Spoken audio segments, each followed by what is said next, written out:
With me a little bit on here. Good evening, Senator, Brigadier General, and members of our Army Cadet League, my fellow Nova Scotians, and distinguished guests. When I asked about tips on giving a speech, I was told to imagine the audience as naked. I'm very uncomfortable right now.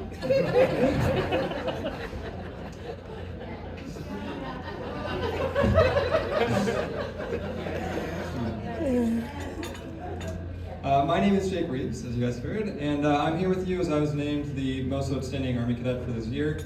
I am proud to say that the Cadet program has provided me with the opportunity to develop my leadership, which has brought me to where I am today and with you this evening.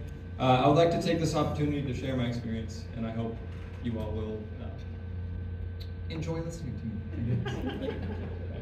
I started Cadet 7 years ago.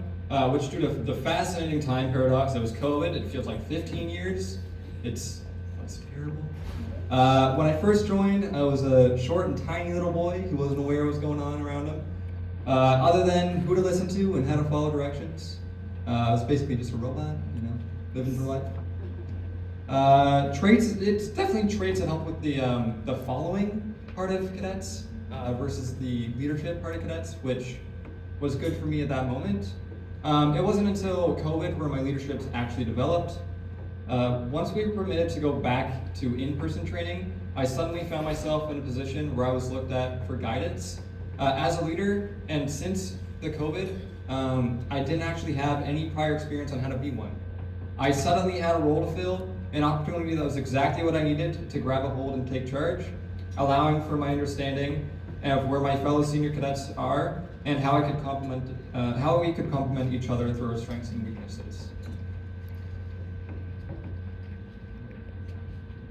I'll go a little bit more in depth on that, just ad-libbing here.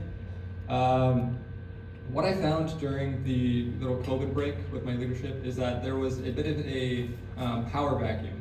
So when I came back from COVID, I was promoted to a warrant, and I was the top rank in my corps.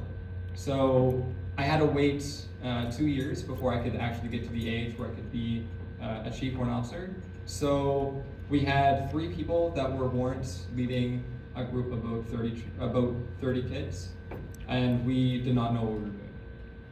The only people that we had to help us there were our officers, who did an amazing job at teaching us what we needed.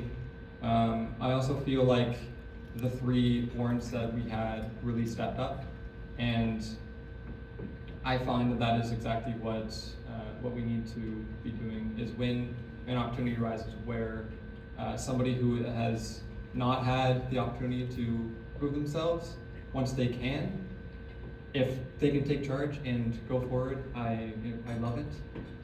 That's what I try to get the cadets that are the new senior cadets that did not have any leadership from the COVID break and didn't get any because the 3 warrants that we had to take charge, and they also missed out on their leadership. What I'm trying to find with them is that exact thing. Being at the I'm going into the actual speech again, so bear with me again. Being at the top of the Army Cadet program allows me to be an example for my peers by overcoming and improving on my weaknesses and continue to build on my strengths. One thing that I've been told is that I've become a role model for others. This was never something I consciously did. I simply just tried to be the leader I wish I could have had. I wanted to be somebody that my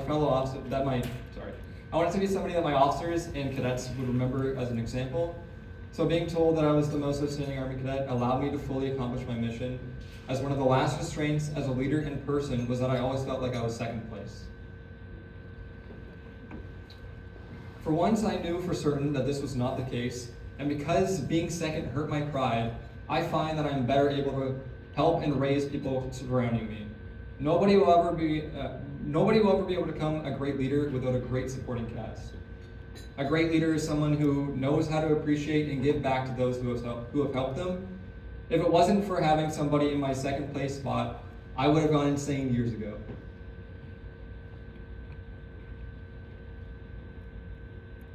My cadet experience, and therefore leadership experience, will allow me to further advance my skills and understand who I am. In the last few weeks, I've learned that it is okay to take a break once in a while, but you just can't overdo it. I am currently in a position where my options are either to redo almost a full year of engineering at Dalhousie to get the required courses, or to take courses over the summer and miss my last available year at camp, which I really do not want to do as I love it. I'm not sure what path I'm going to take. This could be a message to find a different path, something I may enjoy a little more. So I don't feel the need to take a break from working towards something I should love. I don't know what the answer will be, but I know I'll have people supporting me for whatever I choose. Okay, now I'm going to go into a little bit of story time, so I hope you guys bear with me here on this one. Cadet camp is going to be a difficult thing to let go. The people that you meet makes it seem like everything is a small world. I can't count the amount of times I've been somewhere and somebody else comes up to a family member or me because they recognized us from camp. One time we were actually going to a restaurant for my sister's birthday, and my brother knew one of the people that was working there, and it was basically filled up with reservations, and he just said, "It's my sister's birthday, can I have a table?" And he said, "I know you, yes, go for it," because the reservation wasn't until another 2 hours. At camp, I went the expedition route, which is all Army. My blood bleeds maroon, and nothing brings me more joy than when the 2 platoons we have are louder than the entirety of sports and fitness, which is basically 4 times the size. There's nothing greater than a few people screaming louder than an entire group of people. I love it. Last summer, I had the opportunity to be a cadet again, due to the circumstances of COVID, which I actually got during the second week of camp, as I was one of the statistics. During the first year of cadets, we're not actually able to go. This meant that the senior cadets suddenly had 5 weeks for professional development. We were suddenly in the position where we were now learning again, which I find was somehow amazing, as I was in a position for the last 3 years where I was constantly being a leader and constantly teaching other people, and suddenly due to a virus, I was now back at being just a kid instead of a leader. At first, I was upset that the cadets weren't arriving, but that was just because I was blind to what that really meant for the rest of us at camp. Like I said, we suddenly had that golden opportunity to get all the information we've missed for 2 years. I learned how to do sword drill, something that I'd always wanted to do, as I'd never been a shadow rank at camp, no matter how hard I tried. And so was never able to. I also made friends that I'm closer with now after 5 to 7 weeks of meeting them than people from high school who I knew for 6 years.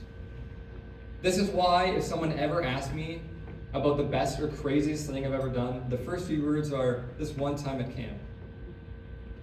Oh yeah, this one time at camp, we were learning how to guide ourselves down rapids if we fell out of our canoe.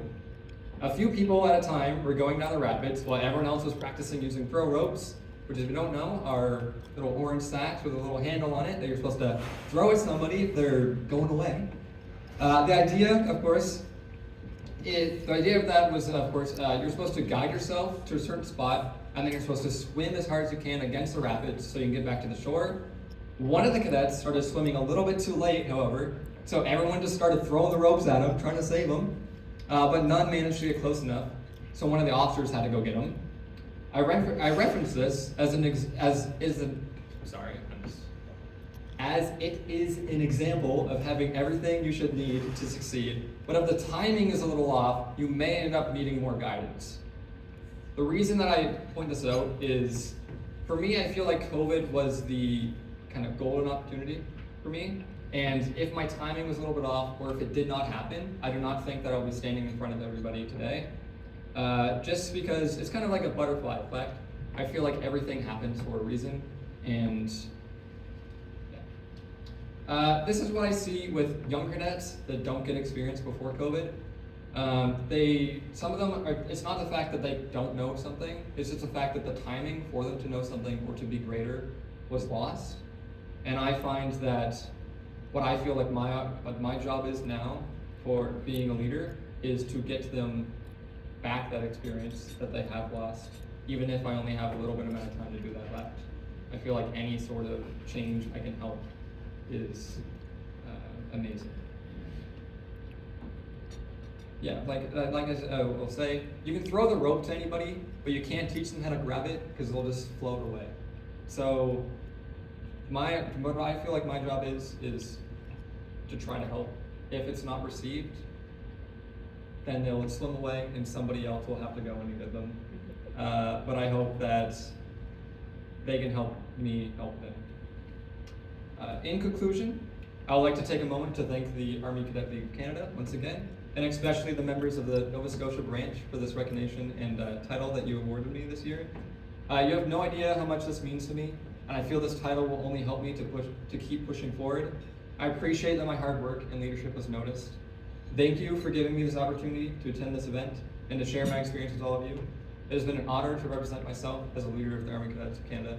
Thank you very much.